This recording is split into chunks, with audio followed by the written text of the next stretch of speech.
खुश और आबाद होंगे और मज़े कर भी रहे होंगे और करवा भी रहे होंगे। और हाज़िर हूँ आज एक नए ब्लॉग के साथ। लेकिन इस ब्लॉग को शुरू करने से पहले आपने मेरे चैनल को लाइक, सब्सक्राइब और अपने फ्रेंड्स और फैमिली के साथ शेयर करना नहीं भूलना। जी हाँ, क्योंकि ये तो लाज़मी है। अगर आप मेरा व्लॉग देख रहे हैं, आपको मेरे व्लॉग में कोई भी बात अच्छी लगी हो, तो आपने मेरे चैनल को कर देना है झट से लाइक, और अब तक तो आपने कर भी दिया होगा लाइक। तो शुरू करते हैं आज का व्लॉग। और जैसे कि आप देख रहे हैं, दुनिया का सबसे खूबसूरत मंज़र मैं आज आप लोगों के साथ शेयर कर रही हूँ। और मुझे तो बस बार-बार इस जगह को देखना इतना पसंद है कि बस जैसे ही मैं देखती हूँ, मुझे अपना उम्र का वक़्त याद आ जाता है कि कितना मज़े का वक़्त था, कितना खूबसूरत वक़्त था। और किसका दिल नहीं चाहता कि वो यहाँ पर जाए। तो जो लोग जहाँ-जहाँ से देख रहे हैं, तो आपने भी दुआ करनी है कि अगर आप हो आए हैं यहाँ पे, तो पहले बाकियों के लिए दुआ करनी कि अल्लाह ताला जल्दी उन्हें अपने घर की ज़ियारत नसीब फ़रमाए। और मेरे लिए भी दुआ करनी, उस नाचीज़ के लिए भी दुआ करनी है और अपने लिए भी दुआ करनी है और सब के लिए दुआ करनी है। क्योंकि जब हम दूसरों के लिए दुआ करते हैं, तो सबसे पहले वो दुआ हमारे लिए पूरी होती है। और बस इतना हसीन मंज़र लेकर आई हूँ कि आप लोगों का तो दिल खुश हो गया होगा। जी हाँ, तो फिर आपने मेरे लिए बहुत सारी दुआएँ करनी हैं, मेरे चैनल के लिए दुआ करनी है और मुझे फ़ॉलो करना है। जी हाँ, आप मुझे चाहें तो इंस्टाग्राम पे भी फ़ॉलो कर सकते हैं और मैं अपने इंस्टाग्राम का लिंक भी दे दूँगी। और उससे पहले आज मैं क्या बना रही हूँ, आज मैंने सोचा कि मौसम के हिसाब से कुछ बनाना चाहिए, तो गाजरें मुझे नज़र आ गईं, तो गाजरों का दिमाग में आती मैंने बोला क्यों ना हलवा बनाया जाए। जी हाँ, हलवा किसको पसंद नहीं होता। और हलवा जब बन जाता है तो बड़ा मज़े का लगता है। तो गाजरें आपके सामने आ गई हैं। गाजरें किसको पसंद नहीं होती, वो अचार की सूरत में हो, वो सब्ज़ी की सूरत में हो, वो पराठे की सूरत में हो या फिर हो हलवा। जी, तो गाजरें किसको पसंद नहीं होती। गाजरों को देखते ही मैंने कहा जब ये इतने सारे फ़ायदे लेकर आती है, तो क्यों ना पहले इसके फ़ायदे बताए जाएँ। जी हाँ, गाजर खाने से हमारा किडनी बहुत प्यारा हो जाता है, हेल्दी हो जाता है, क्योंकि ये फुल ऑफ फाइबर होता है। हमारे दिल के लिए बहुत बेहतर है। जी हाँ, हमारा दिल जो बहुत सारी बातें अपने अंदर रख लेता है, बहुत ऊँचा-नीचा, सर्द-गर्म सब कुछ सहता है, तो हमारे दिल की सेहत के लिए बहुत बेहतरीन है, हमारी आँखों के लिए अच्छा है। तो शुरू करते हैं आज की रेसिपी। मैं बीच-बीच में आपको फ़ायदे इसके बताती रहूँगी, क्योंकि कोई छोटी-मोटी रेसिपी नहीं है, बहुत लंबी रेसिपी है। जी हाँ, इसमें आज आपके हाथों की एक्सरसाइज़ भी हो जाएगी। फिर आपने मुझे बताना है कि इस रेसिपी को फ़ॉलो करने के बाद आपके हाथ का वज़न कितना कम हुआ। जी हाँ, आपके हाथ आपको इतनी दुआएँ देंगे कि रात को आपको बेहतरीन नींद आएगी। तो मैंने गाजर यहाँ पर ली थी 3.5 किलो के करीब।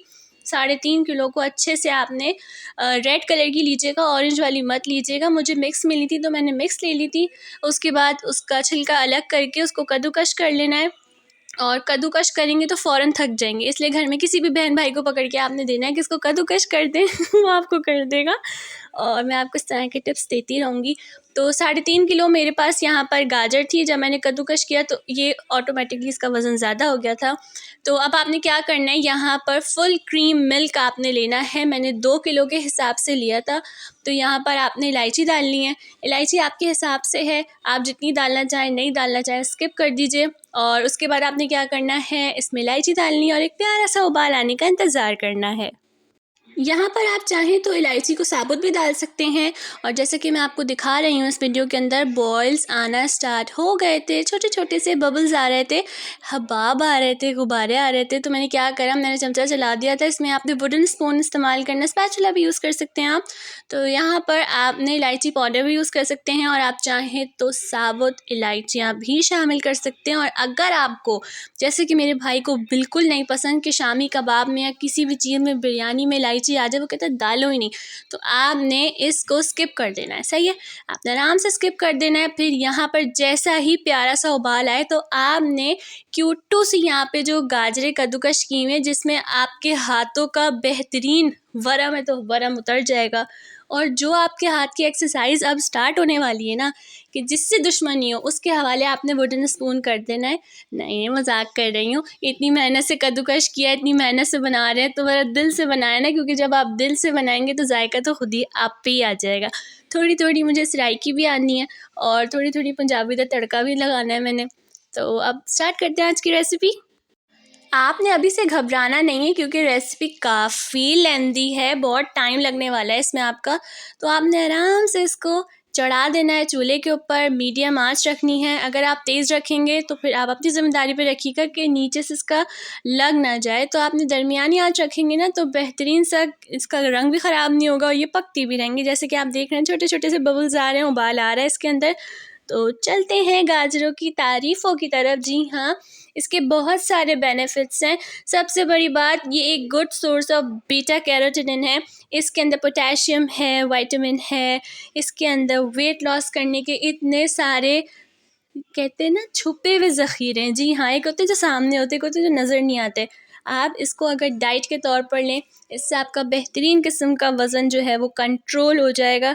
शुगर के पेशेंट इसको आराम से ले सकते हैं क्योंकि इसके अंदर जो एक नेचुरल शुगर होती है वो नुकसानदेह नहीं है।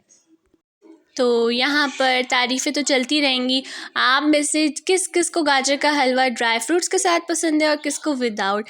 मैं थोड़ा अवॉइड करती हूँ, मैं कहती हूँ नहीं, जब एक रेसिपी ख़ुद इतनी मज़ेदार सी है तो मैं इसमें ड्राई फ्रूट्स का सहारा लेकर इसका जायका ख़राब नहीं करना चाहती, क्योंकि ये ख़ुद इतनी मज़े की रेसिपी है कि इसको खाने के बाद तो दिल खुश हो जाता है, गार्डन गार्डन हो जाता है, मतलब मज़े का लगता है। क्योंकि हमारी आँखों के लिए भी तो मुफ़ीद है ना, एक चीज़ हमारी आँखों के लिए मुफ़ीद है। वैसे भी गाजर के हलवे के अंदर जब हमने जो इसमें मिल्क शामिल करा है, आप चाहें तो यहाँ पे बात कट कर ही बता रही हूँ आपको मैं, आप यहाँ पर वो जो पाउडर वाला मिल्क होता है ना, समझ तो आप गए होंगे, वो भी इस्तेमाल कर सकते हैं। लेकिन मुझे अच्छा नहीं लगता उसका जायका, मतलब एक आर्टिफिशियल सा जायका आता है। हमें एक नेचुरल जायका चाहिए। यहाँ पे आप फुल क्रीम मिल्क नहीं लेना चाहे तो आप डेयरी का ले सकते हैं। उसको आपने बॉईल करना है, रिड्यूस करना है उसको। जब वो पक पक के बिल्कुल वाइट से थोड़ा ब्राउनिश कलर में, कोमल वाला कलर ना हो जाए ना उसका, कैरेमल वाला कलर, उस वक्त तक आपने उसे कुक करना है, तो वो बड़ा मज़े का हो जाएगा। यहाँ पर हमारी रेसिपी अभी कंप्लीट नहीं हुई, अभी तो बहुत सारी रेसिपी रहती है। तो यहाँ पर आपके हाथों का भी क्या हाल है मुझे अभी बताइएगा, लेकिन अभी मैं पूछूंगी नहीं क्योंकि अभी तो बस शुरुआत है, अभी तो पार्टी का सीन है। अभी तो आप देखते रहिए। ये देख रहे हैं ना आपने, मैंने इतना डिटेल से रेसिपी को इसलिए भी बनाया है कि बहुत सारे लोगों का जो है वो हलवा जो है ना वो ख़राब हो जाता है। तो कुछ लोग पानी के अंदर बनाते, कुछ लोग इसको प्रेशर कुकर कर देते, कुछ लोग इसको पानी में बॉईल करते, या कुछ लोग जो हैं वो इसका मॉइस्ट ख़त्म करते हैं पैन में डाल के। लेकिन नहीं, मैंने यहाँ पे इसको काफ़ी रिच बनाया है, क्योंकि जब अपने घर वालों के लिए बनाना है तो दिल से बनाना है, और हर चीज़ और हर काम दिल से करना चाहिए। जब आप कोई भी चीज़ दिल से करते हैं तो फिर ऑटोमेटिकली उसमें जायका आ जाता है। मुझे तो आज भी अपने बचपन का वो तमाम बातें याद है कि जब गाजर का हलवा बनता था तो काफ़ी ज़्यादा बनता था, और बनाने के साथ साथ जो है जब बन जाया करता था तो छोटे छोटे पैक्स उसके पैक किए जाते थे। कोई खाला के घर जा रहा है, कोई चाची के घर जा रहा है, कोई ताई के घर जा रहा है, और बड़ा मज़ा आता था। और आज भी वही रिवायत कायम है। तो अभी तो मैंने आपके सामने जो ऐड कर रही हूँ ये बालाई वाला दूध है। जी हाँ, इसके अंदर आप चाहें तो इस स्टेज के ऊपर क्रीम भी ऐड कर सकते हैं। मैंने ऐसा कुछ ऐड नहीं किया, मैंने कहा जो मैं बनाती हूँ तरीके से, मेरी रेसिपी मैं उसी को फॉलो करूँगी। तो आप चाहें तो इस स्टेज पे यहाँ पे क्रीम भी ऐड कर सकते हैं। तो बात हो रही थी, जब गाजर का हलवा बनता था तो हम क्या करते थे, छोटे छोटे पैक्स में, आज भी मैं उसको पैक करती हूँ, और अपनी खाला के घर और हमारे इर्द गिर्द में जो पड़ोसी रहते हैं और उन लोगों का भी ख़ास हमें ख़्याल रखना चाहिए जो अफ़ोर्ड नहीं कर सकते या जो सिर्फ दूर दूर से देखते हैं। तो अल्लाह ताला ने अगर आपके रिज़्क़ में इतनी बरकत अता करी है तो आप पहले उन लोगों के बारे में सोचें जो मुँह से नहीं मांगते, जो अल्लाह ताला के भी ख़ास बंदे। तो फिर उनकी दुआएं लीजिए, क्योंकि आप यकीन करें दुनिया के अंदर दुआएं इंसान की तकदीर बदल देती हैं, इंसान को बदल देती हैं। तो बस दुआएं लें, क्योंकि अगर आपकी ज़िंदगी में कोई दुआ देने वाला मौजूद है तो इस दुनिया के सबसे कीमती इंसान आप हैं, सबसे अमीर इंसान आप हैं। अगर कोई आपको अपनी नमाज़ में, अपनी दुआ में याद रख रहा है तो इसी मौके पर मेरे लिए बहुत सारी दुआएं करें। तो जैसे कि आपने देखा है कि हाथों की तो बेहतरीन एक्सरसाइज हो गई है। तो यहाँ पर आपने देखा, मैंने अभी पहले मिल्क फुल क्रीम ऐड किया था, उसके बाद मलाई ऐड की थी, तो उसको भी पका पका के मैंने इसका हशर कर दिया हशर कर दिया मैंने यहाँ पे गाजरों का। गाजर मुझे पता नहीं दुआएं दे रही हैं, क्या दे रही हैं कि क्या कर दिया तुमने हमारे साथ, लेकिन जब इसको खाएंगे ना तो मज़ा आएगा बहुत सारा। आप अगर इस स्टेज पर चाहें तो इसमें जो इलायचियाँ आपको सामने नज़र आ रही हैं वो आप रिमूव भी कर सकते हैं, वो आप हटा भी सकते हैं, क्योंकि किसी के मुंह में आते ना तो जायका उसका ख़राब हो जाता है। अब यहाँ पे चीनी आ गई है, मैंने यहाँ पर 1.5 किलो के करीब चीनी ली है। आप चाहें तो उसको कम कर सकते हैं, मेरी क्वांटिटी काफ़ी ज़्यादा थी माशाल्लाह माशाल्लाह।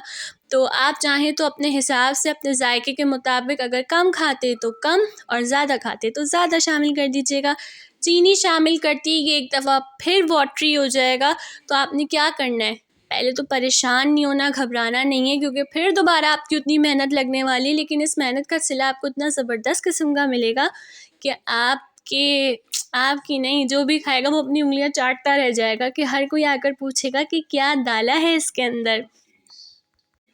जी, तो फिर यहाँ पर आपने इसको वही धीमी आँच रखनी है, क्योंकि चीनी डालने के बाद जो है ना एकदम बड़े-बड़े बबल्स इसमें बनना शुरू हो जाएँगे, और आपने ख़्याल रखना है कि खुदा न ख़ास्ता आपके हाथ वग़ैरह पर ना लग जाए, तो आपने उसका भी ध्यान रखना है, डिश का भी ख़्याल रखना है, ख़ुद का भी ख़्याल रखना है, और बस फिर इसको धीमी आँच पर बनाते रहना है, क्योंकि ये इतना मज़ेदार बनेगा, इतना मज़ेदार बनेगा। अगर मैं पता है क्या करती हूँ, मैं गाजर का हलवा ना सुबह नाश्ते में भी खाती हूँ, होता काफ़ी रिच है, लेकिन बिनाई की जब पर बात आ जाए ना, क्योंकि इतने हम काम करते हैं, हमारी आँखें इतना कुछ सहती हैं, तो उनका भी ख़्याल रखना चाहिए। एक दिन तो होना चाहिए ना कि हर चीज़ का बंदा ख़्याल रखे। तो यहाँ पर आप देख सकते हैं मैंने फ्रीज़ किया हुआ असली घी भी शामिल कर दिया। आप चाहें तो स्किप कर सकते हैं, कुकिंग ऑयल भी शामिल कर सकते हैं, और चाहें तो ना भी डालें। लेकिन असली घी का तड़का, ओह माय गॉड, मत पूछें। हाँ, यहाँ पे तड़का नहीं लगाया, लेकिन हमने थोड़ा-सा जायका, इसका फ्लेवर मज़ीद अच्छा करने के लिए, बेहतरीन करने के लिए यहाँ पर असली घी शामिल करा है। तो मैंने यहाँ पर आपको ज़ूम करके भी इसलिए दिखा रही हूँ कि अब आप देख सकते हैं यहाँ पर कि तैयारी के मराहिल में शामिल हो चुका है। ये इतना मज़े का बनेगा, इतना मज़े का बनेगा। अब यहाँ पर आपका मज़ीद मेहनत को डबल ट्रिपल करने का टाइम है, क्योंकि यहाँ पर अब गाजर का हलवा जो है अपने इख्तितामी मराहिल में शामिल हो चुका है, और यहाँ पर आपने देनी है अपनी तवज्जो काफ़ी ज़्यादा, क्योंकि अगर आपकी तवज्जो या आँख हो गई इधर-उधर ओझल तो ये जल जाएगा। जी हाँ, आपने इसके तले के ऊपर इसको लगने नहीं देना। तो यहाँ पर आपने अपनी मेहनत को कर देना है एक दफ़ा फिर से ज़्यादा अच्छा। तो दोबारा कह रही हूँ, आप अगर इलायची रिमूव करना चाहें तो कर सकते हैं। बस आपने भूनना है इसको, हल्का सा जो इससे मॉइस्ट है वो निकल जाएगा, और मुझे बताना है मेरी रेसिपी आपको कैसी लगी, क्योंकि ये अपने इख्तितामी मराहिल में शामिल होने वाली है। मुझे दीजिए इजाज़त, इसका लुक देखिए और मुझे रखिएगा अपनी दुआओं में याद।